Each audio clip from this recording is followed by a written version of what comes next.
Bonjour et bienvenue dans les suggestions cinéphiles de l'Odyssée. Aujourd'hui, la suggestion numéro 180, qui est 180, c'est pas rien comme chiffre, qui va être consacrée à un chef-d'œuvre du 7e art, le formidable, le magnifique, le superbe film qui s'appelle Soi Cuba et qui a été réalisé par Mikhail Kalatazov avec l'aide comme chef opérateur ou directeur de la photo, comme vous voudrez, Sergueï Ouroussevski.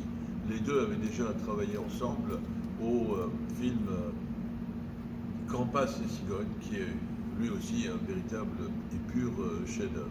Alors aujourd'hui, nous allons faire une analyse en duo et je suis très heureux de vous présenter la jeune garde de l'Odyssée, j'espère la relève, qui s'appelle Octave de Souter. Bonjour Octave. Bonjour Fabien. Donc vous aurez remarqué la chevelure léonine qui plaît tellement aux gens et qui en même temps provoque la jalousie et l'envie mesquine, bien sûr, de la part des chauves. Alors parlons de choses de façon plus sérieuse du film Soi Cuba, qui date de 1964.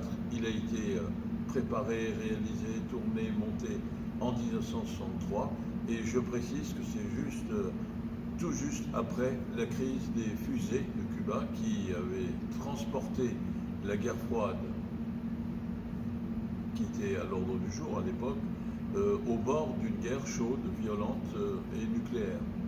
Alors Octave, tu peux commencer. Alors, de quoi parle Soi Cuba? Soi Cuba, c'est le récit de 4 histoires de la jeunesse de la révolution cubaine. Comment le peuple cubain en est arrivé à faire la révolution, tout simplement. Et donc, ces 4 histoires, elles vont être très représentatives des souffrances de ce peuple cubain.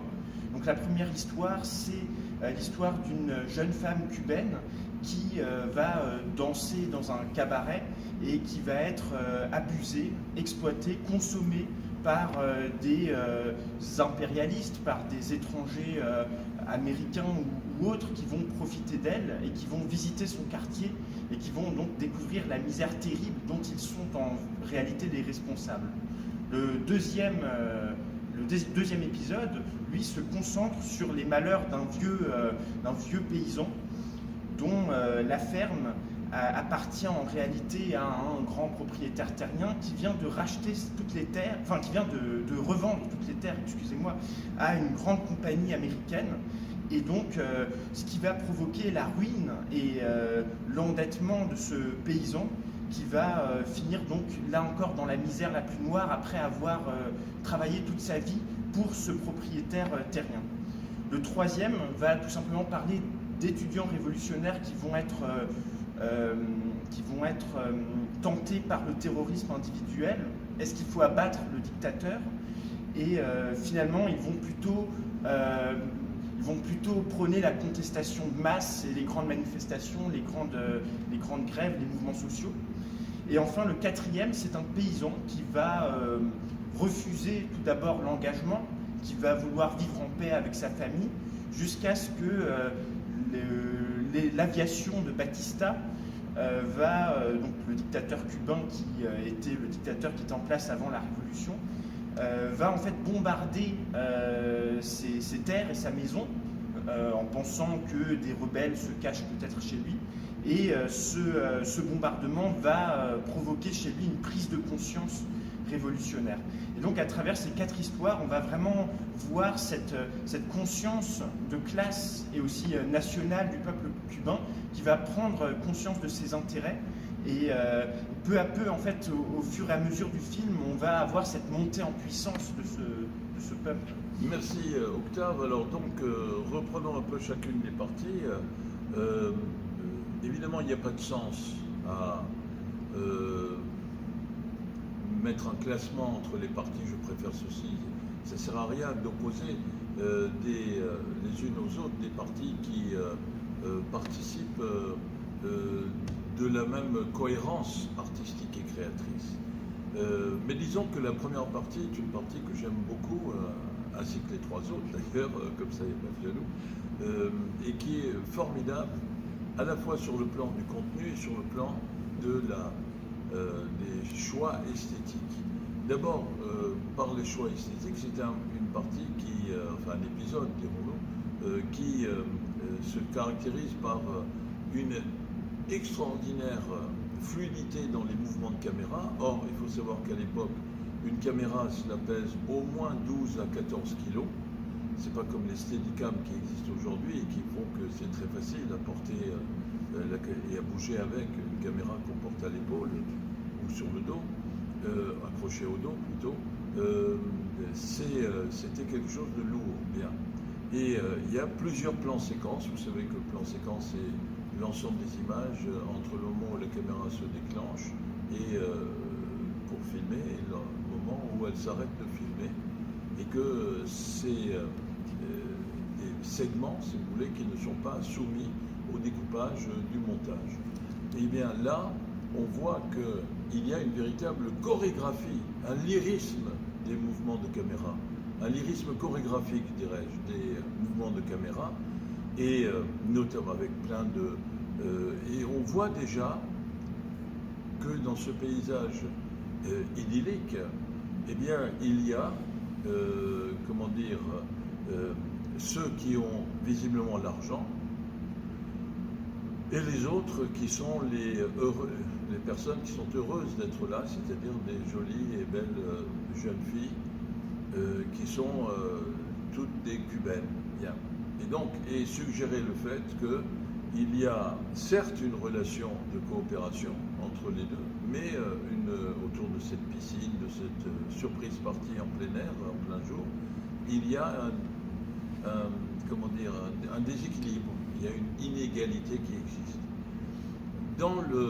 Ça c'est pour le contenu. Et alors évidemment, il y a un moment qui est extraordinaire, où après 3, 4, 5 minutes de plan séquence, la caméra s'accroche sur une superbe personne, jeune femme, cubaine, à la silhouette enchanteresse, et elle se dirige vers la piscine et on a tendance à se dire comme on voudrait en tant que spectateur, je le précise, la suivre dans la piscine, mais malheureusement on est au cinéma, c'est pas possible. Eh bien ça devient possible parce que tout ce qu'ils ont filmé depuis 8 minutes a été filmé avec une caméra qui a été organisée de manière à pouvoir être amphibie, et la caméra suit cette jeune nymphe de piscine à l'intérieur de l'eau et sous l'eau, qui plus est. En plus, après, il y a une autre plan séquence dans le bar cabaret évoqué par Octave, et là on voit que, au fond, avec une espèce d'arrogance et de cynisme incroyable, pour de riches Américains, eh bien, les jeunes femmes sont des produits à consommer, c'est-à-dire comme une boisson, on commande tel cocktail ou tel autre cocktail, et chaque cocktail ayant sa spécificité.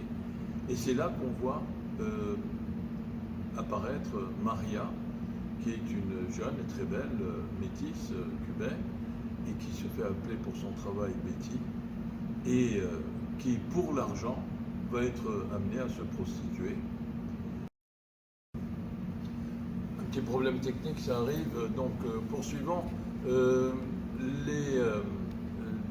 Dans cette première partie, au fond, les agapes, les amusements sont montrés en évitant soigneusement le manichéisme, c'est-à-dire qu'on montre le côté paradoxal des choses. D'un côté, un instant très momentané, éphémère, qui s'abolit dans le mouvement même de son propre accomplissement, d'épanouissement. Et on le voit très bien avec Maria Betty qui tombe dans une espèce de vertige dionysiaque aussi.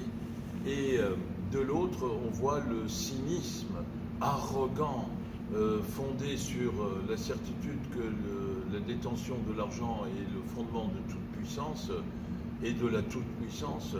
Eh bien, on voit, au fond, le film montre, sans faire de dénonciation morale, style Ligue de Vertu, n'est-ce pas?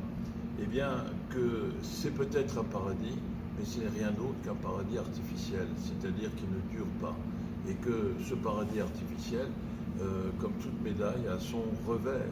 Et que ce revers, c'est la misère, c'est la précarité, c'est l'absence d'espoir et donc une dépendance totale dont profitent avec arrogance et cynique ceux qui ont l'argent. Ça, c'est très bien montré. Je voudrais juste dire aussi sur le plan esthétique, avant de rendre la parole à Octave, que dans la deuxième partie, il y a quelque chose qui est formidable sur le plan esthétique, parce que on voit d'une part enfin il est vieux, il fait vieux quoi, mais il doit avoir 50, 55 ans. Il est usé par la vie. Voilà, il est usé et ridé par les épreuves de la vie. Eh bien, ils sont en train de couper la canne à sucre sur les champs qu'ils travaillent, mais qui ne leur appartient pas, comme l'a dit Octave. Et c'est un mouvement en pleine osmose d'ailleurs avec la nature. Et à partir du moment où le propriétaire foncier arrive, eh bien, si vous vous donnez la peine, comme nous vous y encourageons très fortement, de venir voir le film, à l'Odyssée jusqu'au 5 octobre, eh bien, on voit le ciel qui s'assombrit quand le grand propriétaire foncier, le latifundiaire, comme on disait à l'époque, eh bien, vient annoncer que tout a été vendu à la United Fruit Company et que désormais il n'est plus chez lui, là où il travaillait la terre. Ce qui signifie que c'est la propriété de la terre qui prévaut et que le travail ne vaut strictement rien. Et ça, c'est évidemment quelque chose qui est très très beau, et le ciel s'assombrit.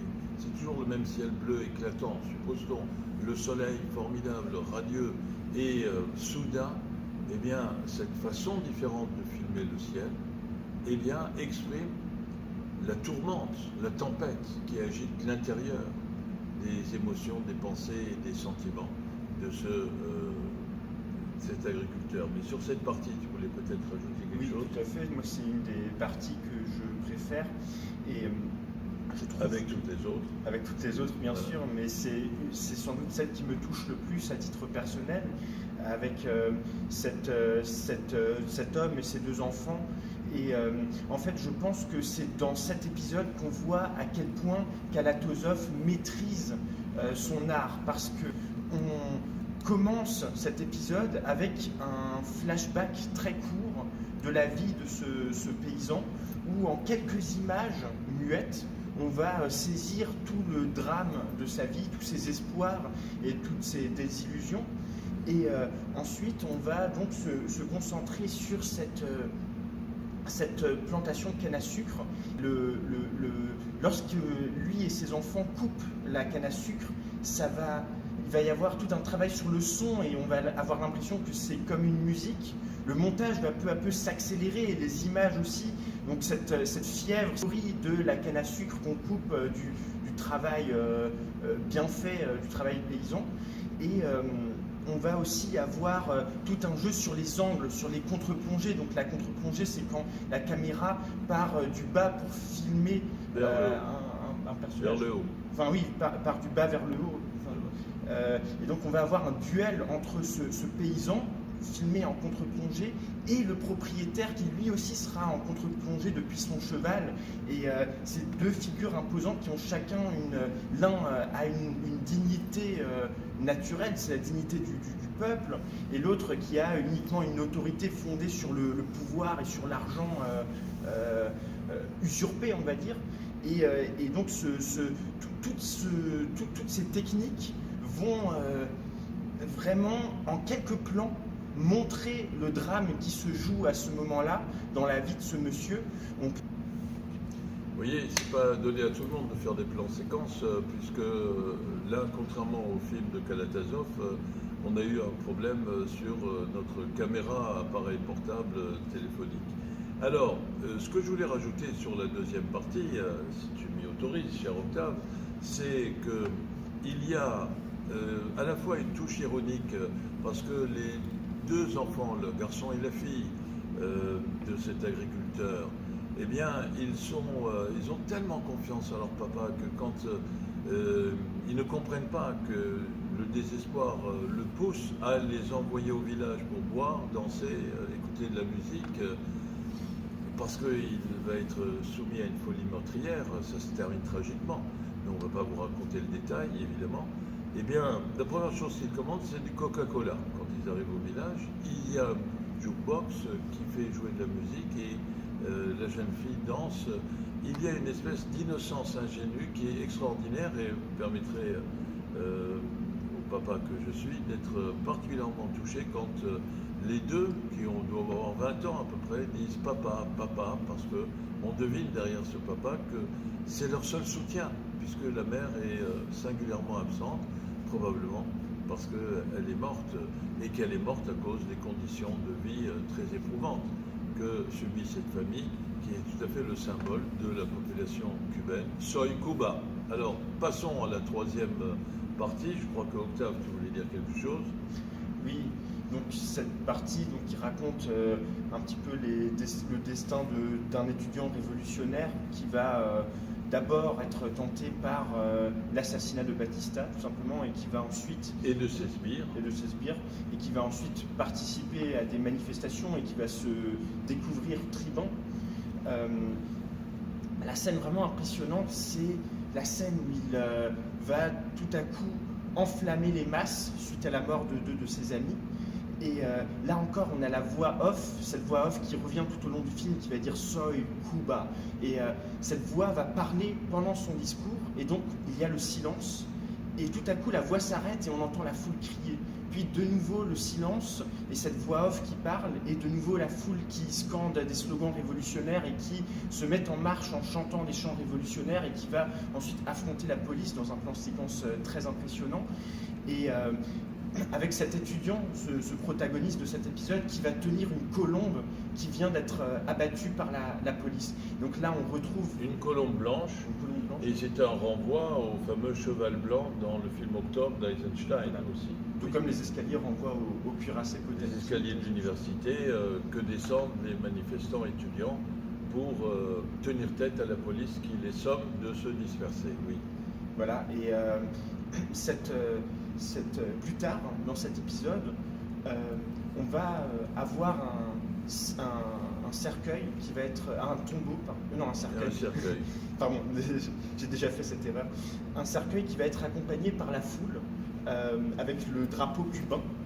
Et la caméra va suivre cette foule qui devient de plus en plus compacte, qui devient de plus en plus nombreuse. D'ailleurs, ça aussi, c'est une prouesse, diriger autant de figurants, diriger une telle foule.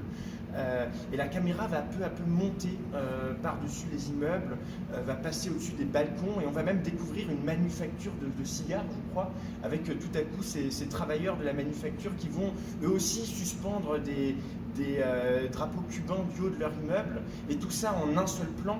Et là, on ne peut être que sidéré en tant que spectateur, parce que là, il n'y avait pas d'effets spéciaux, il n'y avait rien de tout ça, et ce sont des plans de plusieurs minutes avec une foule immense, et ça a dû demander des réglages absolument, une préparation absolument impressionnante. Oui, ce qui est impressionnant, c'est que c'est vraiment de l'acrobatie, parce que la caméra commence au ras du sol, remonte le long d'une façade, s'introduit au dernier étage dans l'immeuble, ensuite sur la terrasse. De là, on passe à l'immeuble qui est en face. Donc les caméras, je le disais, font 12 à 14 kilos, et il n'y avait pas de drone à l'époque.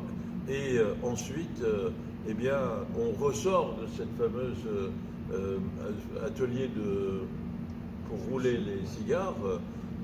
Ça donne vraiment envie de fumer le cigare, je dois avouer moi personnellement, et le plan séquence s'arrête, suspendu dans le vide. Donc vous imaginez l'ingéniosité qu'il a fallu pour cela. Quatrième partie. La quatrième partie qui est donc sans doute la plus ouvertement propagandiste, puisque c'est ce paysan en fait qui va se rallier à la révolution, qui va se rallier aux troupes de Castro qui viennent de débarquer dans la Sierra Maestra. Et donc là, on va vraiment avoir un discours, on va avoir droit un petit peu au discours que Castro utilisait pour galvaniser les troupes. Mais c'est en même temps un récit assez émouvant d'un paysan qui, tout à coup, dans sa petite vie paisible, va se retrouver face aux horreurs de la guerre. Mais dur quand même. Oui, paisible et dur. Misérable. Voilà. Mais qui va se retrouver face aux horreurs de la guerre, et on va découvrir donc des images de désolation avec donc ces avions de Batista qui vont bombarder leur propre population. Ouais, leur propre population. Et voilà. Et donc c'est à la fois très émouvant et en même temps c'est sans doute l'épisode le plus où le côté film de propagande va vraiment, c'est là où on va vraiment le plus le ressentir, quoi. Voilà. Merci Octave. Et comme ça permet de, moi je vais dire mon mot de la fin et je te laisserai à toi le soin de dire ton mot de la fin, FIM et pas FAIM. Eh bien, ce film condense en lui tous les paradoxes de la vie et de la création artistique. D'un côté, un chef-d'œuvre absolu du 7e art, et d'autre part, avec ses zones d'ombre. Vous savez, quand il n'y a pas de lumière, il n'y a pas d'ombre. Et c'est la lumière qui crée l'ombre. Il y a une espèce de lien dialectique entre l'ombre et la lumière.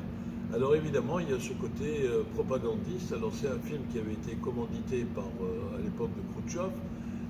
Au moment de la réalisation, c'est Khrouchtchev qui est au pouvoir. Quand le film est achevé, Khrouchtchev a été viré, chassé du pouvoir et remplacé par Léonid Brejnev. Vous savez, l'homme du fameux baiser à Dubček. Et donc évidemment,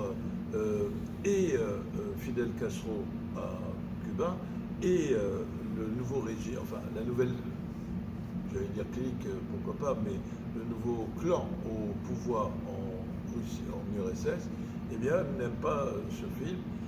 Et c'est vrai aussi qu'il n'aime pas le parti pris qu'a adopté Kalatazov, parce que avec tout ce film, comme tu le disais hier dans la soirée projection débat, Octave, eh bien, plutôt que de